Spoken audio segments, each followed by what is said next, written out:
ಒಂದು ಪ್ರಶ್ನೆ ಕೇಳಬಹುದಾ? ನಿಮ್ಮನೆಯಲ್ಲೂ ಕೂಡ ದೀಪವನ್ನ ಊದಿ ಆರಿಸಬೇಡ ಅಂತ ಹೇಳ್ತಿದ್ರ? ಚಿಕ್ಕವಳಿದ್ದಾಗ ನನಗೂ ಕೂಡ ಈ ಪ್ರಶ್ನೆ ಇತ್ತು. ಯಾಕೆ ದೀಪವನ್ನ ಊದಿ ಆರಿಸಿದ್ರೆ ಏನಾಗೋಗ್ಬಿಡತ್ತೆ ಅಂತ. ಆದರೆ ಇವಾಗ ಗೊತ್ತಾಗ್ತಾ ಇದೆ ಅದರ ಹಿಂದೆ ಎಷ್ಟು ಸುಂದರವಾದ ಅರ್ಥ ಇತ್ತು ಅಂತ. ಫಸ್ಟ್ ನಾವು ದೀಪವನ್ನ ಹಚ್ಚೋದು ಯಾಕೆ ಅನ್ನೋದನ್ನ ತಿಳ್ಕೊಳ್ಳೋಣ. ಈ ಸಂಜೆಯ ಸಮಯ ಅನ್ನೋದು ಕೇವಲ ಹಗಲು ರಾತ್ರಿಯಾಗುವಂತಹ ಸಮಯ ಅಲ್ಲ. ನಮ್ಮ ಮನಸ್ಸನ್ನ ಭಗವಂತನ ಕಡೆಗೆ ತಿರುಗಿಸ್ಕೊಳ್ಳುವಂತಹ ಸಮಯ. ನಾವು ದೀಪ ಹಚ್ಚುವಾಗ ಬರೀ ನಮ್ಮ ಮನೆಯನ್ನ ಬೆಳಗಿಸ್ತಾ ಇರಲ್ಲ. ನಮ್ಮಲ್ಲಿರುವಂತಹ ಅಜ್ಞಾನ, ಕೋಪ, ಅಹಂಕಾರವನ್ನ ದೂರ ಮಾಡಿ ಜ್ಞಾನದ ಬೆಳಕನ್ನ ನಮ್ಮಲ್ಲಿ ತುಂಬುವಂತ ಭಗವಂತನಲ್ಲಿ ಪ್ರಾರ್ಥಿಸ್ತೇವೆ. ಹಾಗಾದ್ರೆ ದೀಪವನ್ನ ಊದಿ ಆರಿಸಬೇಡ ಅಂತ ಯಾಕೆ ಹೇಳ್ತಿದ್ರು? ಯಾಕಂದ್ರೆ ನಮ್ಮ ಸಂಸ್ಕೃತಿಯಲ್ಲಿ ನಾವು ಈ ಜ್ಯೋತಿಯನ್ನ ಯಾವತ್ತೂ ಬೆಂಕಿ ಅಂತ ಅನ್ಕೊಂಡಿಲ್ಲ.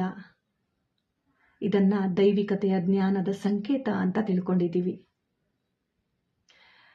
ಅದಕ್ಕೆ ನಮ್ಮ ಹಿರಿಯರು ಈ ದೀಪವನ್ನ ಗೌರವದಿಂದ ಬಾಡಿರುವಂತಹ ಹೂವಿನಿಂದಾನೋ ಅಥವಾ 2 ಬೆರಳಿನಿಂದಾನೋ ಆರಿಸ್ತಾ ಇದ್ರು. ಆದರೆ ಈ ಆಚರಣೆಯಲ್ಲಿ ಇನ್ನೊಂದು ಸುಂದರವಾದಂತಹ ಪಾಠ ಏನ್ ಗೊತ್ತಾ?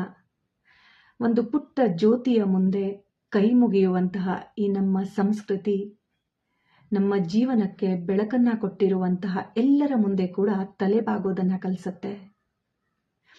ಇವತ್ತು ಈ ಜ್ಯೋತಿ, ಈ ಬೆಳಕು ದೀಪ ಆಗಿರಬಹುದು.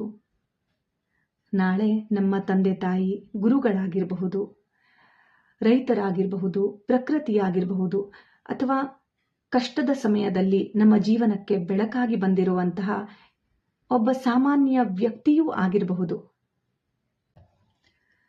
ಬಹುಶಃ ಈ ರೀತಿ ಕೃತಜ್ಞತೆಯಿಂದ ಬದುಕೋದನ್ನ ನಮ್ಮ ಸಂಪ್ರದಾಯಗಳು ಸಣ್ಣ ಸಣ್ಣ ಆಚರಣೆಗಳ ಮೂಲಕ ನಮಗೆ ಕಲಿಸ್ತಿವೆ.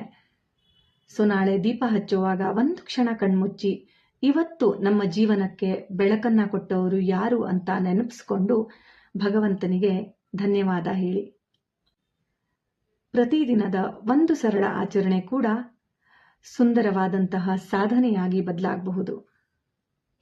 ಹರೇ ಕೃಷ್ಣ.